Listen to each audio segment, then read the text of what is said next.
नमस्कार मेरे प्यारे दोस्तों। छत्तीसगढ़ उच्च शिक्षा विभाग ने स्वाध्याय या प्राइवेट छात्रों के लिए अपनी नीति जारी कर दी है, जिसमें अब 1 अक्टूबर 2024 से 20 अक्टूबर 2024 तक विश्वविद्यालय में स्वाध्याय विद्यार्थी अपना पंजीयन करा सकते हैं। इसकी पूरी प्रक्रिया क्या होगी, सेमेस्टर एग्जाम कब होगा, वीएसी क्या होता है, जनरल इलेक्टिव क्या होता है, उसका चयन कैसे करना है, प्रैक्टिकल कैसे होंगे, इन सब का आज के इस वीडियो में हम समझने का प्रयास करेंगे। सबसे पहले तो ये समझिए कि अब जो नई शिक्षा नीति क्योंकि उच्च शिक्षा विभाग में लागू हो गई है, तो जो फर्स्ट ईयर में ऐसे बच्चे जो स्वाध्यायी रूप से पढ़ना चाहते हैं, ये केवल फर्स्ट ईयर के लिए है, तो उनका पंजीयन होगा 1/10/2024 से 20/10/2024 तक। मतलब अब आप अपना फॉर्म भर सकते हैं, और फॉर्म आपको भरना है विश्वविद्यालय में, मतलब कॉलेज में नहीं भरना है। फिर जो विश्वविद्यालय है वो संबंधित महाविद्यालय को स्वाध्यायी विद्यार्थियों की सूची का प्रेषण कर देगा। मतलब विश्वविद्यालय अगले दिन 20 तक फॉर्म भरेगा, 21 तारीख को यूनिवर्सिटी कॉलेजेस को भेज देगा कि इतने विद्यार्थियों ने आपके यहाँ फॉर्म भरा। अब आप ये समझिए कि जो नई शिक्षा नीति है वो क्या है, तब आप समझ पाएंगे कि जी क्या होता है, वीएसी क्या होता है, मतलब दोनों में अंतर समझ पाएंगे आप। नई शिक्षा नीति 4 वर्षीय स्नातक की बात करती है। मतलब अब आपका जो ग्रेजुएशन सिस्टम है वो 4 साल का होगा। अगला नई शिक्षा नीति सेमेस्टर पद्धति की बात करती है। पहले आप ईयरली पढ़ते थे, अब आप सेमेस्टर में पढ़ेंगे। समझ रहे? मतलब साल में 2 सेमेस्टर होंगे। पहला सेमेस्टर का एग्जाम दिसंबर आखिरी तक होगा, और दूसरे का मई जून में होगा। अब साल में 2 बार पेपर होगा। तीसरा, नई शिक्षा नीति ये बोलती है कि आपको ना इंटरनल एग्जाम भी होगा और एक्सटर्नल भी होगा। मतलब इंटरनल मतलब जो आपका पहले आंतरिक मूल्यांकन होता था वो होगा, और एक्सटर्नल होगा। इंटरनल कैसे होगा? इंटरनल में आपके 2 एग्जाम होंगे, 20-20 नंबर के, और इन दोनों में जिसमें आपका हाईएस्ट आएगा उतना नंबर आपका जुड़ेगा। जैसे 20 में आपका पहले एग्जाम में 14 आया, दूसरे में 15 आया, तो आपका जो हाईएस्ट क्या है, 15 नंबर, वो जुड़ जाएगा। और 10 नंबर का आपको असाइनमेंट देना होगा। असाइनमेंट होगा 10 में जितना मिलेगा वो, मान लो 10 में आपको 8 मिला, तो 15 8 23 नंबर आपको आंतरिक मूल्यांकन में मिला 30 में। बाकी एक्सटर्नल होगा, वो होगा 70 नंबर का। इसकी प्रकृति होगी, एक तो ऑब्जेक्टिव सवाल आएंगे। पहले क्या था ग्रेजुएशन में, ये सबके लिए है। पहले ग्रेजुएशन में क्या था कि सवाल केवल 5 आते थे, 5 कहानी लिख के आ जाओ। अब ऑब्जेक्टिव सवाल आएंगे, दूसरे शॉर्ट क्वेश्चन आएंगे, और तीसरे लॉन्ग क्वेश्चन आएंगे। तो 3 टाइप के आपके सवाल रहेंगे जो आपके फाइनल एग्जाम में आएंगे, और दोनों मिल के आपका वो बनेगा। एक और सिस्टम है जिसको बोलते हैं क्रेडिट सिस्टम। ये समझो कि जैसे पहले आपका 100 नंबर का पेपर था ना, तो 100 नंबर को आप 4 क्रेडिट मान लिए हैं। ठीक, तो क्रेडिट होगा। अब एक चीज और समझो, जैसे मान लो मैं उदाहरण देता हूँ, कोई बीए का बच्चा है। अब बीए का बच्चा पहले 3 विषय लेता था, है ना? 3 विषय जैसे वो लिया, इतिहास, राजनीति, और एक कोई भी दे दो उसको, मान लो क्या ले ले, भूगोल, इकोनॉमिक, कुछ भी। तो ये 3 मेन विषय हैं, तो इसको अब बोला जा रहा है डीएससी, डिसिप्लिन स्पेसिफिक कोर्स। ये डीएससी 1 हो गया, 2 हो गया, 3 हो गया। ठीक, ये तीनों 4 4 क्रेडिट के हैं, मतलब ये 100 100 नंबर के हैं। ये आपके, अगर आप बीएससी के हो तो आपके सब्जेक्ट हो जाएंगे फिजिक्स, केमिस्ट्री, और कुछ भी, बायोटेक, मैथ्स, ऐसे कोई भी 3 आप विषय लोगे, ये कहलाएंगे डीएससी। फिर आपको ना एक लेना है जीई। जी का मतलब ये होता है, जी आप अपने विषय से, तो मतलब नई शिक्षा नीति ना इंटरडिसिप्लिनरी की बात करती है कि बीए वाले हो तो साइंस और कॉमर्स के विषय पढ़ो, कॉमर्स वाले हो तो साइंस और आर्ट्स के पढ़ो, और साइंस वाले हो तो आर्ट्स और क्या बोलेंगे, कॉमर्स के पढ़ो। मतलब अपने अलावा बाकी जो 2 स्ट्रीम है वहां के पढ़ो। यहीं पे हर बार बोलते हैं, जैसे साइंस वालों के लिए मजा है इतिहास पढ़ना, राजनीति पढ़ना, भूगोल पढ़ना। कॉमर्स वाले भी इतिहास राजनीति पढ़ सकते हैं। जो आर्ट्स वाले हैं ना, वो तो बेचारे यही छोड़ के तो भागे हैं आर्ट्स करने के लिए। अब उनको फिर या तो साइंस के विषय पढ़ना है या कॉमर्स के विषय पढ़ना है, और वही विषय पढ़ना है जो कॉमर्स का बच्चा पढ़ रहा है। दिक्कत यहाँ पे है। लेकिन अब पढ़ना है तो अब समझो। तो जी में भी आपको एक विषय चुनना है, जैसे आप इतिहास राजनीति भूगोल हो, तो यहाँ आप साइंस का जूलॉजी चुन लो, बॉटनी चुन लो, या बिजनेस इकोनॉमिक्स चुन लो। मतलब आपको एक विषय चुनना है, आपके पास पूरा पूल रहेगा, जैसे आपके पास ऑप्शन रहेंगे, उनमें से एक चुनना है। आप विषय मत देखना, आप सिलेबस देखना। मतलब जैसे पॉलिटिकल साइंस है, उसमें अगर कोई साइंस वाला बच्चा है तो पॉलिटिकल साइंस सरल समझता है, इस बार पॉलिटिकल थ्योरी है, तो आपको ये देखना है कि क्या विषय है उस विषय, क्या पेपर है, मतलब समझ रहे हैं? विषय तो पॉलिटिकल साइंस में सब कुछ है, लेकिन कौन सा पेपर पढ़ाया जाएगा उसका सिलेबस देख लेना।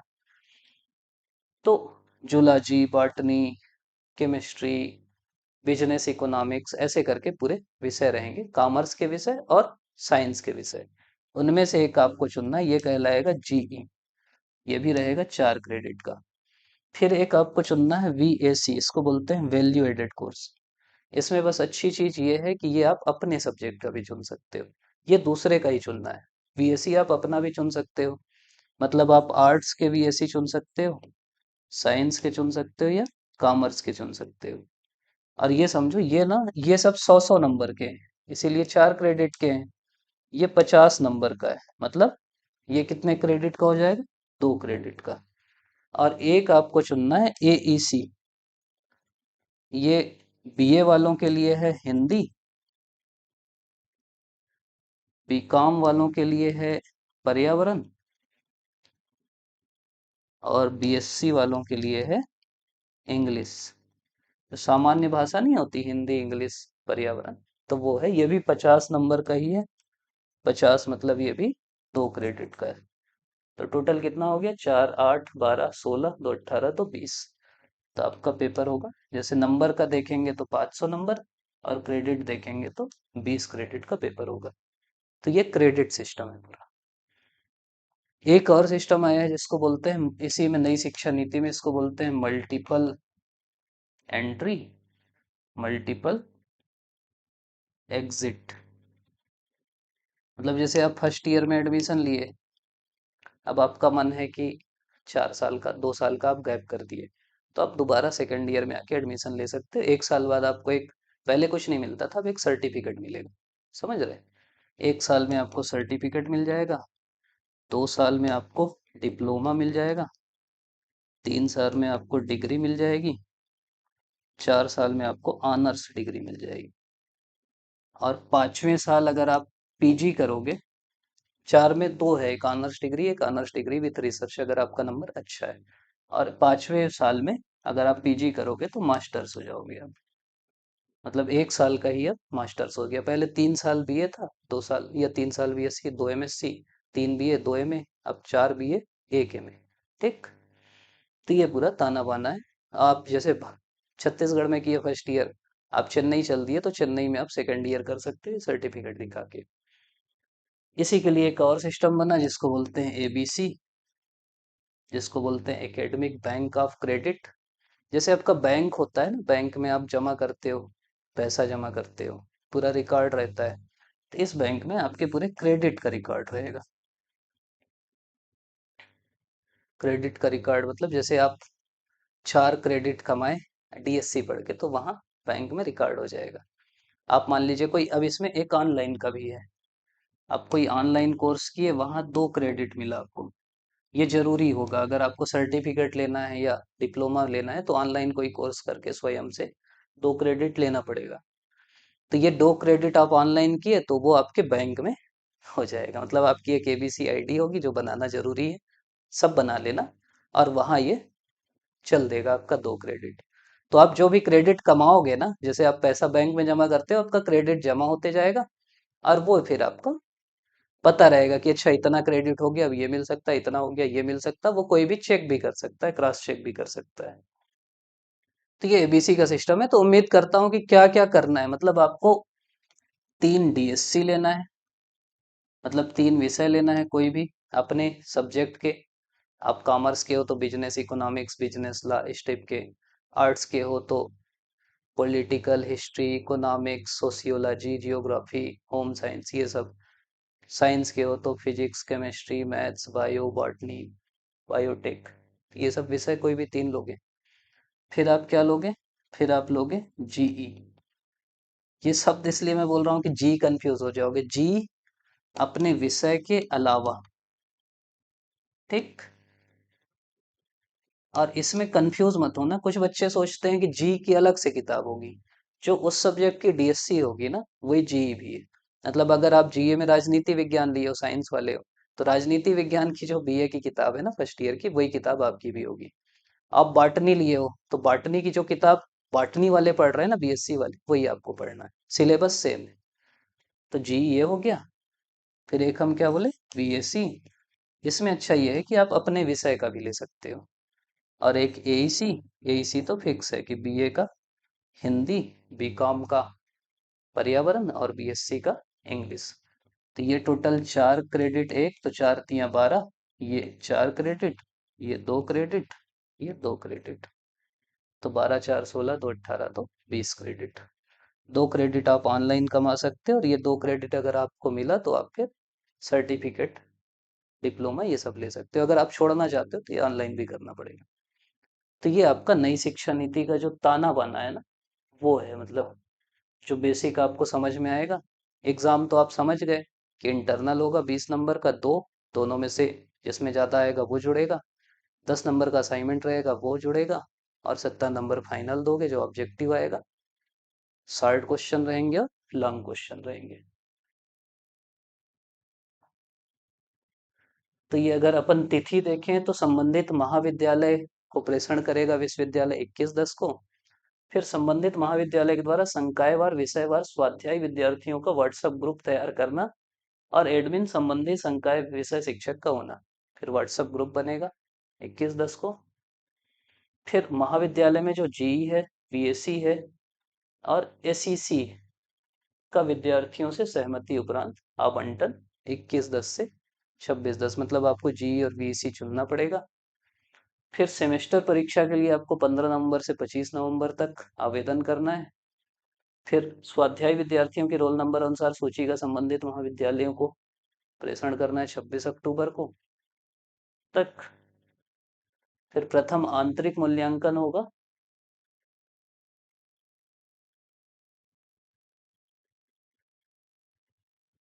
प्रथम आंतरिक मूल्यांकन होगा 1 नवंबर से 10 नवंबर के बीच। ये सब ध्यान रखना। पहला इंटरनल होगा 1 नवंबर से 10 नवंबर। फिर द्वितीय होगा 1 दिसंबर से 10 दिसंबर। फिर संबंधित असाइनमेंट जमा करने की तिथि होगी 15 दिसंबर से लेकर 25 दिसंबर। और प्रायोगिक परीक्षा की जो तिथि है, प्रयोग भी रहते हैं ना, जैसे कुछ विषय हैं botany, zoology, home science, geography, इनमें प्रैक्टिकल होता है। प्रैक्टिकल होगा 15/12 से 31/12 तक। तो ये तिथि है। फिर फाइनल एग्जाम तो आपको पता लग ही जाएगा।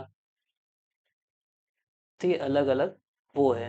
ये पूरा नीति आया है कि शुल्क का निर्धारण होगा, कब से कब तक आपको जी देना है, प्रेषण करना है, ठीक। तो ये तो अपन देख ही लिए बेसिक चीजें।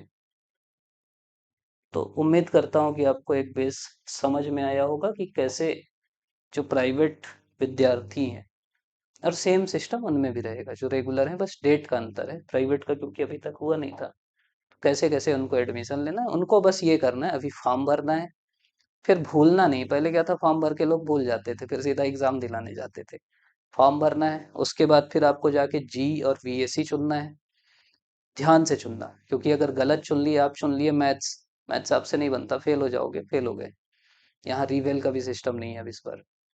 फिर आपको इंटरनल देना है, 2 इंटरनल, वो भी कंपलसरी है। फिर आपको असाइनमेंट देना है, इंटरनल 20 नंबर का, मतलब ये सब कटते जाएगा ना, नहीं दोगे 20 नंबर ये है। फिर 10 नंबर असाइनमेंट है। और ये इसलिए है कि आपको पास किया जा सके। 30 में नंबर मिल जाएगा तो फाइनल में फिर पास होने की संभावना बढ़ जाएगी ना, 30 में 20-22 आ गया तो। फिर आपको प्रैक्टिकल वाले प्रैक्टिकल करना है, और आखिरी में फिर फाइनल एग्जाम देना है। फिर यही प्रक्रिया दूसरे सेमेस्टर में होगी। ये पहला सेमेस्टर हुआ। फिर दूसरा सेमेस्टर आएगा, फिर तीसरा आएगा, फिर चौथा आएगा, फिर पांचवा आएगा, छठवां आएगा, ये चलते रहेगा। तो उम्मीद करता हूँ आपको समझ में आया हो। कोई दिक्कत होगी तो कमेंट करिएगा। आप अभी तक वीडियो देख रहे हैं, इसके लिए आप सभी का बहुत बहुत धन्यवाद। हम लोग कोशिश करेंगे कि जो जो सब्जेक्ट स्पेसिफिक वीडियो है ना, वो लाने का प्रयास करें, जिससे आपकी मदद मिल सके, आपको मतलब मदद हो सके। आप अभी तक देख रहे हैं, इसके लिए आप सभी का बहुत बहुत धन्यवाद।